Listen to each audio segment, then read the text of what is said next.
What is up, everybody? It's your boy DFS Up North here with DFS Army, and this week we are talking about lineup construction for one of my favorite events of the year.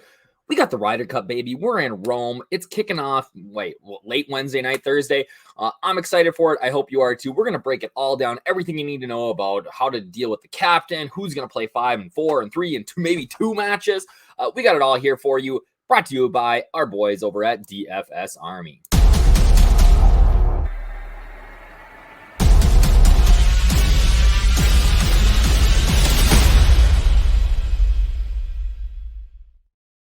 What up, everybody? Again, it is your boy, Josh Thomas, a.k.a. DFS Up North. We are talking about Ryder Cup, one of my favorite events of the year. It is U.S. versus Europe, 12 guys per team. They play matches Friday morning, Friday afternoon, Saturday morning, Saturday afternoon, and then we get everybody playing on Sunday in singles matches. It is an experience that if you like sports, you have to go to at least once. So I went over here at Hazeltine back in 2018. I am planning on going when it returns again in 2028, and this time bring in the whole fam.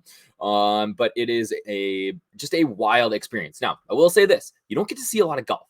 If you like to watch the Ryder Cup, you want to watch it on TV, right? But the experience of being there is unlike anything I've ever seen, from the running of the bulls, essentially, trying to get spots right away, because there's only 5 groups on the course at a time, right? So you are kind of stuck. Like, everybody's going to go hole to hole. And once they finish hole 1, like, nobody's there again until the afternoon, right? So everybody's sort of packed in. You don't get to see it, but the USA chance, the European chance, like, it is an unbelievable fan experience to go to. So if it's on your bucket list, like, you got to get there next time it's near you, or even if it's not near you. I'd love to go to Europe in a couple of years here. That would be a ton of fun.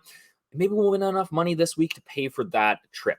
So we've got, like I said, a Ryder Cup, and it's a little bit tricky. Okay, we are dealing with a captain lineup. So I'm actually going to show you on Draftkings first, sort of what that looks like, and how you are going to build. So I got the cheat sheet up here. This is for our DFS Army VIPs, where I break it all down. But as you can see, we've got this little captain spot. So if you're used to playing showdowns on NFL or NHL or MLB or whatever, this captain spot, so not only do you get 1.5x the points, but you get 1.5x the salary. All right, so it makes for some unique sort of decisions, right? So right away we put Scotty Scheffler in there. He's the highest priced player.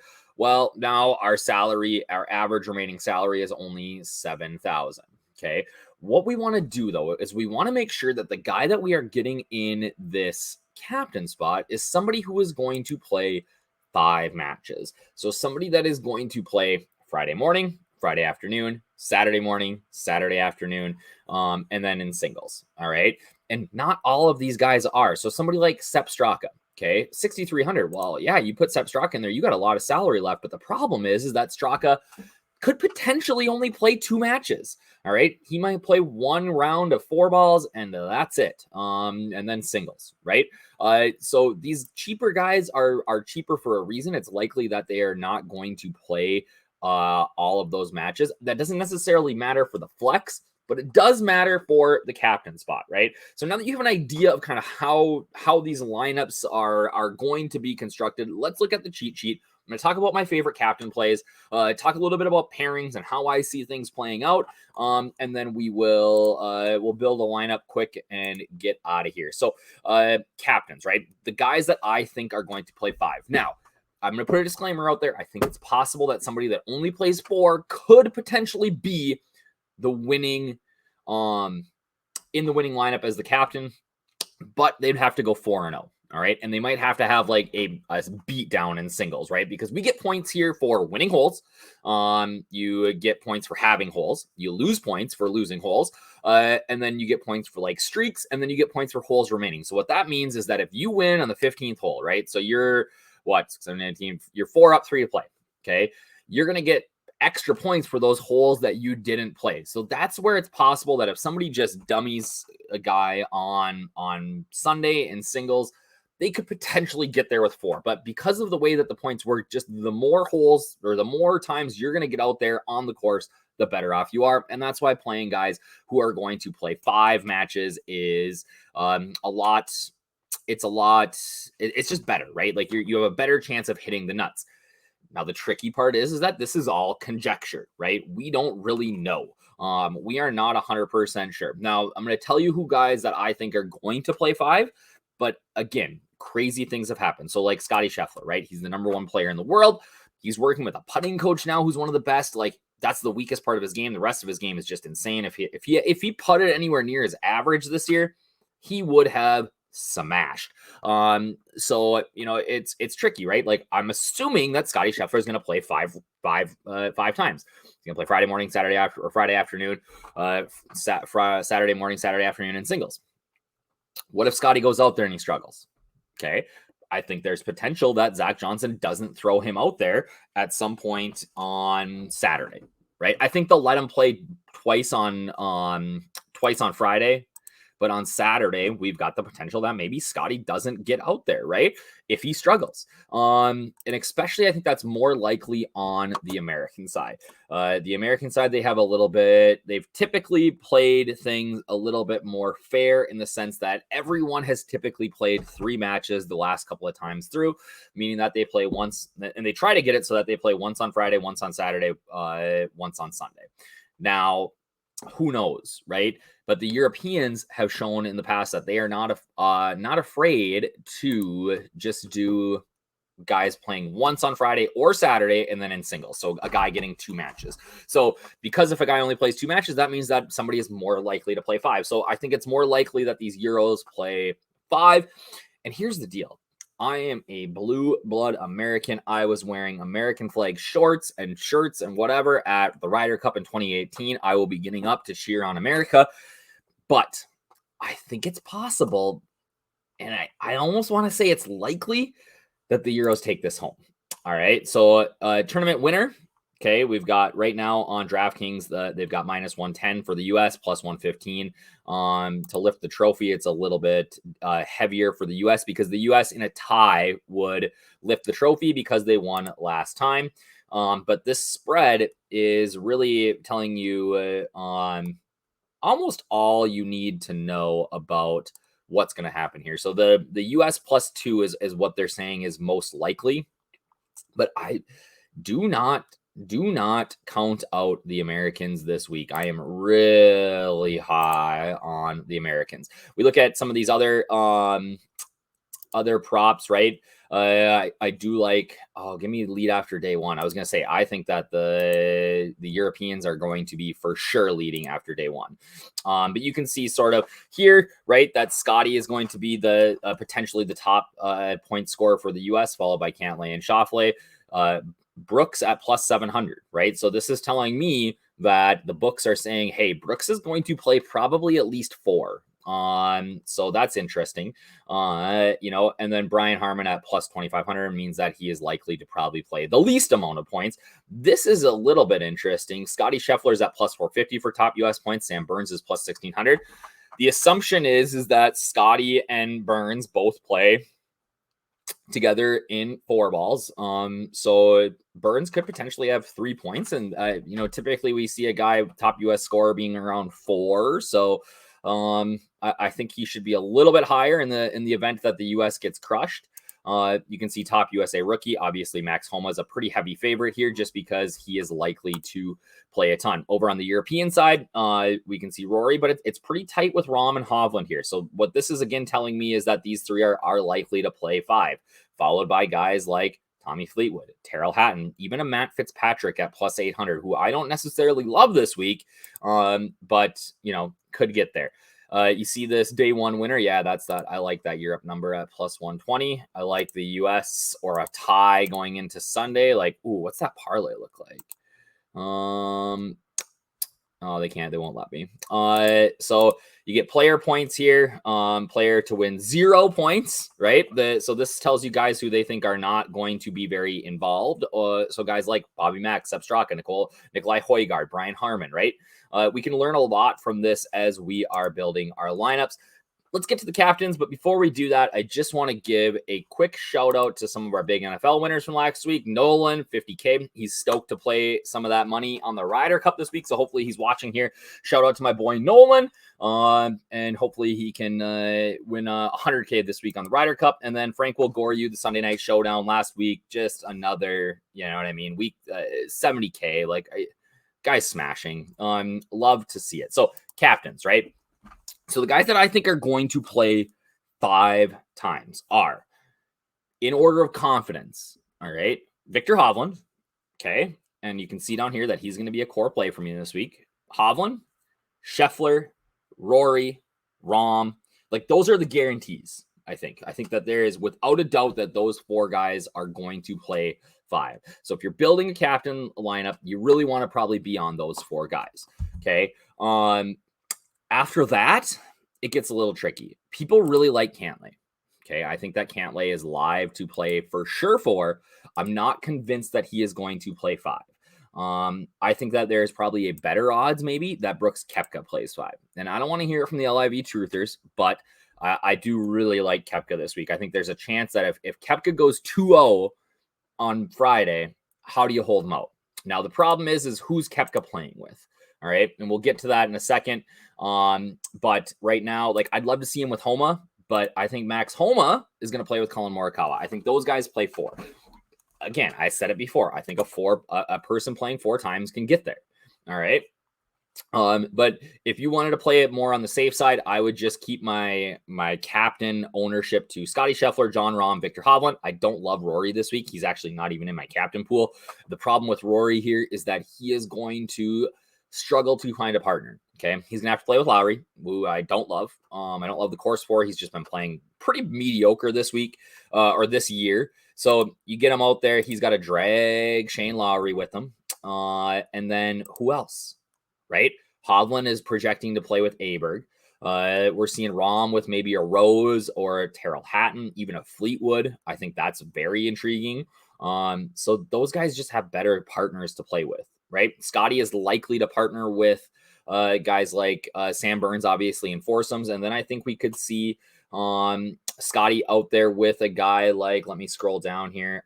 You could see a Scotty and an Aber, or a Scotty and a Homa even. Maybe a Scotty and a Harmon. I don't hate Harmon this week. We had let me look it up here. We've had who they were playing with today. Let me get a new screen up here. I saw it reported who the pairings were. And again, this is all just conjecture. We will likely get the pairings for the first foursomes early, right? Okay, here we go. So we got Scotty. Oh yeah, we could see a Scotty and Brooks pairing for foursomes. And I think that would be outstanding, right? Those two could heat up in foursomes. So I like Scotty and Brooks both a ton.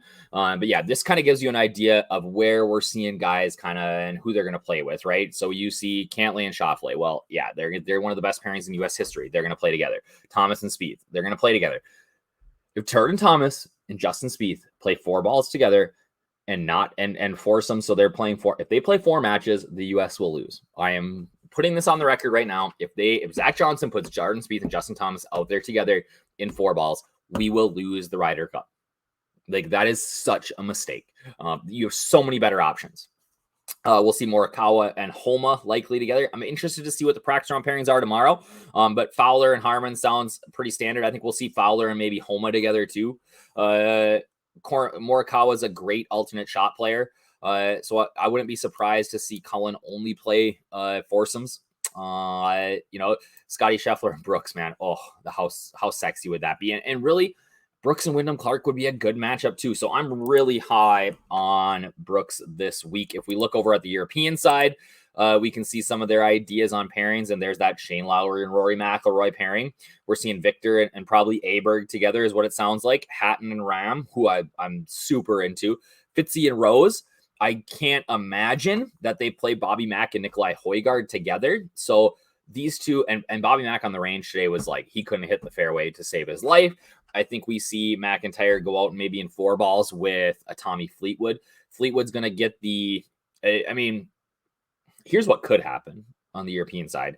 They could go keep these three together, right? And then play Fleetwood with Straka, Fleetwood with McIntyre, Fleetwood with Højgaard. I think that's not outrageous to think of either. So, but yeah, so again, captains, I think that a couple of these other guys like a Schauffele, Homa, I think Hatton maybe is a viable captain. He has the potential to play 5. I like Rose as a cheap guy that's going to play 4, or maybe he heats up. But really, you want to stick it to Rahm, Hovland, Scotty Scheffler. Like, those are the guarantees for me. I think that Cantlay and Schauffele are fine, but they have the potential to only play 4. I don't see, even though I ran that scenario earlier, I don't see Scotty Scheffler playing only 4. He's just too good. Again, as you go down, right, it gets a little iffy down here. I think some of the cheaper guys I like are like a Justin Rose. Ludwig Aberg has a ton of upside. I think he only plays 4 balls with Hovland. I think I'm interested to see what they do with Clark. I have really no interest in a bunch of these guys down here. Maybe a Brian Harman as like a last piece in, but let's go over and look, and I will show you guys, kind of how you build that lineup with the narrative, right? Or how you build like a narrative lineup. Okay, so let's say I like Victor Hovland a lot. I think that he is going to smash. Okay, I think that he's a great captain pick. Can I get Rahm? And I said I liked Hatton. What if I put Scheffler in? Boom, boom, boom. I got 10K left for my last 2 spots. That means that like this lineup right here, just because I got Hatton in, or I got 5K left. Sorry. I thought I was going to be like, oh, can I just play whoever I want? Can I get Brooks? The answer is no. All right. So you got to make a sacrifice somewhere. All right. Maybe Scotty and Burns don't have the matchup mojo this week. But we said what? We said Koepka with, who was he out there with today? Oh yeah, Koepka and Scotty. Ugh. Again, it's you got to make some decisions. So I get access to Scotty through Koepka because right when if they play together, I'm gonna get the same scores. But we can put in a Max Homa, and I still can't do it. Right? Gosh, it's tough to build this week, folks. Let's say okay, we've got Hovland. It's a tough. We can get Rose, right? We know that Rose is going to get some action with those guys. And now I got 6,800 for my last spot. Can play a guy like, oh, okay. So here we go. I can play Burns. All right. So now I'm kind of backdooring my access to guys like Scotty Scheffler, right? I guess I have the potential that Burns only plays 3, but I'm saying, okay, I think that Burns, when they're with Scotty, is going to crush. Now, the question is going to be, like, I'm going to start building lineups now. And I guess the question is, we're going to get Friday morning's matchups. If somebody's playing somebody else, do you change your lineup? And I'm of the opinion that you don't. All right. Now, if you have 4 guys and, 2 pairings together and they're playing each other, then I think we can maybe look at, hey, but if you just got one guy in your lineup that's playing somebody else, they're likely only going to play each other that once. Maybe a hope for a draw. I just don't know that it's necessarily worth getting off a lineup that you like the construction of because they play each other in the first round. You could change it, and guess what? They play each other on Saturday afternoon. So what was the point in changing it, right? I guess is kind of where I'm at. So again, like you build a lineup with, let's say we're going to go, I think that, well, a lineup like this is actually pretty good looking. I think that Homa is going to be a hero, right? Let's go Homa and the captain. I think he's going to go 4-0, all right? Like he did at the President's Cup. Well, now we can pretty much play whoever we want. We can get in some Justin Rose here. I can probably get up to a Tyrrell Hatton at 7,800.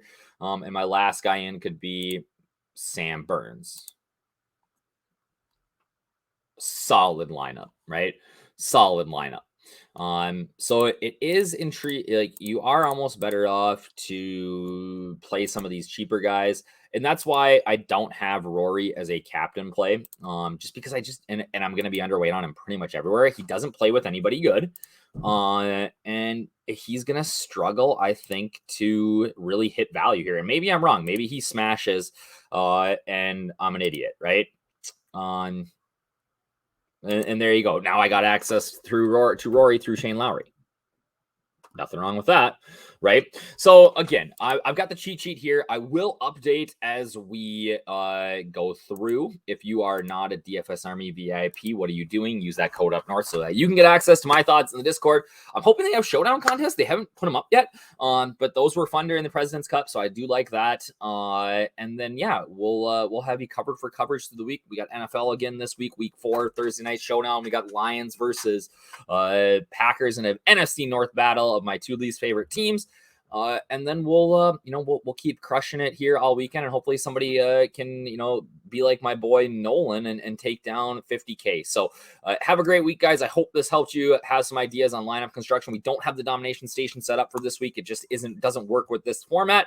But we can do some nice little hand builds and go from there. So have a great week, everybody. Cheers, good luck, and hit me up in Discord if you have any questions, or on Twitter at DFSUpNorth. Use that code up north, 10% off. Cheers.